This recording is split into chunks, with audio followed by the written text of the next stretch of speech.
What is up, guys? Welcome back to the channel. So today I want to talk about all the broken discoveries that the community actually found out since the Lord of Hatred expansion launch. Now, we have the best way to get mythics, we have the best way to get gold gems, we have insane cube crafting and stuff like that. I want this video to be a one-stop shop for all your needs for Lord of Hate. Let's start off with the mythic farm. So the single most broken way to actually get your mythics is doing mythic ornaments run in a party. Now you will actually drop these, and or you could 5-1 your greater tributes. Whenever you run the Undercity with these tributes, you wanna make sure that you have 3 points at least on your skill tree to have gutter field, which will allow you to spawn portal pranksters whenever you touch a beacon. Now these portal pranksters will mimic the actual tribute that you put into the Undercity, meaning that if you put a mythic tribute and you get like 2 to 3 portal pranksters, you will actually receive like 3 to 4 mythics because of the extra rewards that those pranksters give you. Now, if you do this in a party, you will do a full rotation. Everyone will have a mythic tribute and you will receive like 15 mythic items in like 20 minutes. So that's single-handedly the most broken way to actually get and the fastest way to actually get mythics. Now, there is an argument to be made for lair bosses and specifically the Nemesis lair. So if you invest 3 points in the middle column of your lair boss skill tree, you will have a chance to spawn a Nemesis lair whenever you kill a boss. Now, these Nemesis layers will contain extra bosses with like a bunch of rewards. I've gotten multiple mythics from these Nemesis layers whenever I was doing this. So that's another good way to actually get those. But as I said, single-handedly, the most efficient way to actually get this is by doing the mythic tributes with a party or solo if you don't have friends. Another thing that people seem to struggle with is gold, because now whenever you come to the occultist and you start your enchantment process, you will have like an infinite cap on the gold that you actually require for you to roll your items. Now, this can really quickly turn into hundreds of millions of gold that you will keep on rolling because you want like a better multi on your weapon. So how do you get gold? Definitive best way to get gold is via escalation sigils with a 900% multiplier seal.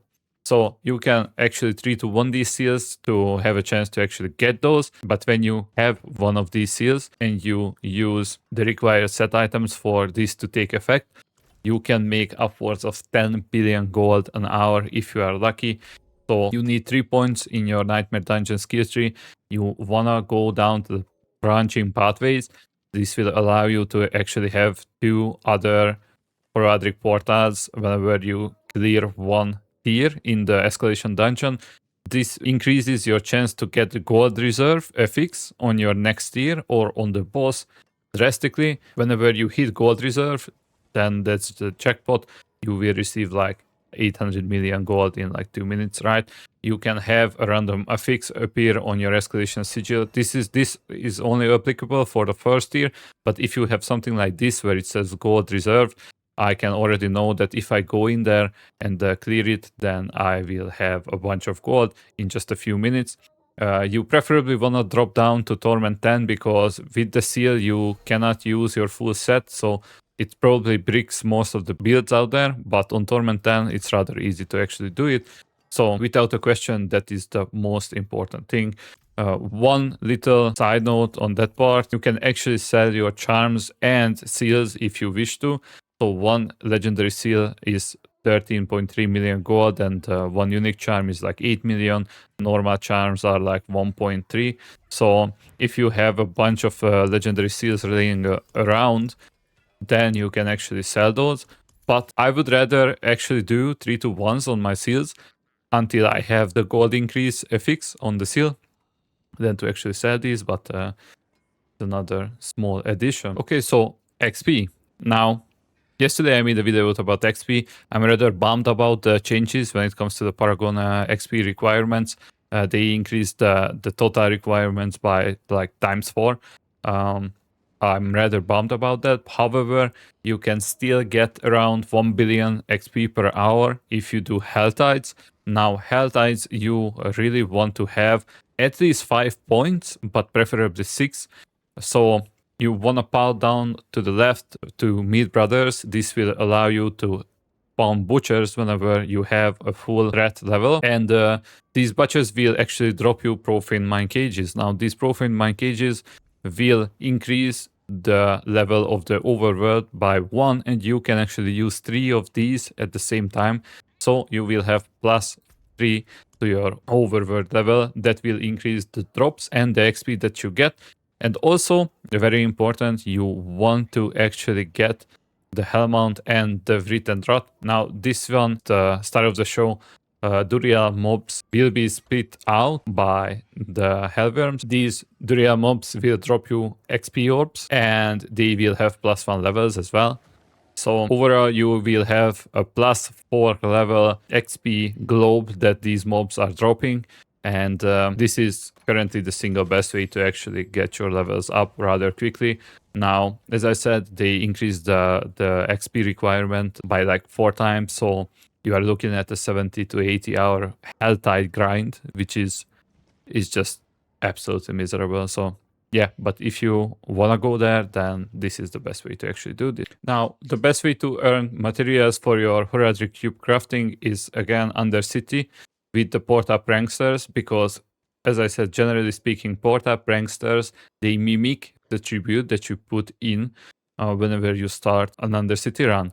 Now, you want to use Horadric Cube material tributes for this, and you want to use the bargain option, because this allows you to actually fine-tune the specific rewards that you are missing. If you are missing aggressive tuning prisms, for example, because you were crafting your gear or whatever, you can throw in like 3 to 4 tributes with the aggressive prism, and you will have like hundreds of them rather quickly. So without a question, that is the fastest way to actually get materials for your crafting. Now, since in Lord of Hatred, the gems got changed and the weapon gems are now giving multiplicative damage multipliers, then the gems are super important to be of high level.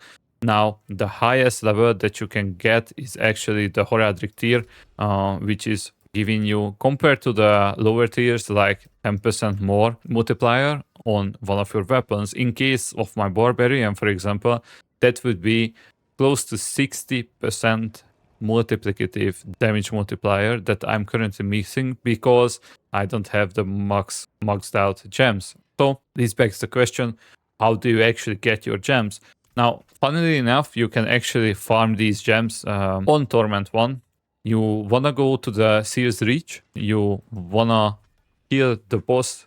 You don't care about the actual dungeon itself, you wanna kill the boss. Boss will drop you 3 of the royal gems randomly. Now, you can actually 10 to 1 these. So you go to the jeweler, you can actually salvage these for 100,000 fragment, and you need 1 million fragment to actually get a grand gem. This grand gem you can actually 5 to 1 days to have the highest tier available for you. Now, this is rather a grind. So this is only applicable for players that wanna do absolutely want to push their PS to the maximum. However, doing half an hour to an hour of this Seer's Reach will set you up for the whole season with like relatively strong gems, and you don't need to spend a single fragment on these. And the last thing that I want to talk about is actually locking your GEs on a rare item with the cube. So if I come to the cube and I wanna finish this amulet, for example, but I have this 25% all damage multiplier GA that I actually really care about, I can just come to the occultist, do an enchantment on this. I wanna select the all damage multiplier, which is the GA. I wanna enchant it, but I don't wanna change it. So I do no change, replace FX. So this looks like it removed the GA, but it actually did not. We have the same stats from the GA, so 25%. I can come to the cube, and if you look, we have life and movement speed. So we have defense and mobility, and we only have the damage multiplier. So let's say that I wanna actually do focus reroll. I cannot, but that's the only damage stat on the amulet. So basically I can add something that I want. So say I don't want the vulnerable damage. I can do focus reroll on this. I got crit chance. Let's see, I don't care about that. I got strength. I definitely don't care about that. Attack speed.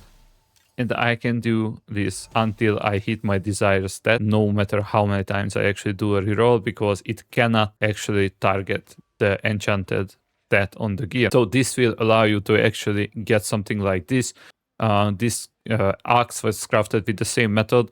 I had GA crit damage multi, and then I just enchanted it, so it couldn't be targeted. Then I did a bunch of rerolls, and in the end I got a pretty nice looking axe. You can still masterwork it, you can still masterwork hit the GA as you would normally. It's just a super easy way to actually get a nice item in the end game. Right, so far I think this pretty much covers everything. Besides the obvious bugs and stuff like that we had, like, I don't know, 60-second pit 150s from the rogues or stuff like that. But that's a different thing. I mean, yeah, we are talking about a small indie company. We cannot really blame them. So yeah, I think most of these will stay, what I talked about, because I don't know, I just feel like that these are actually nice additions to the game. That I can specifically farm gold, for example, with one skill tree. I can farm up my gems if I want to. It will take me a couple of hours, but I actually have a clear way to do this. I know how to get my mythics easily. I know how to get XPs easily. So it's a rather nice way of them to actually do something like that. So I think overall this season is really healthy. People are enjoying it quite a lot, like I am. So yeah, that pretty much sums it up.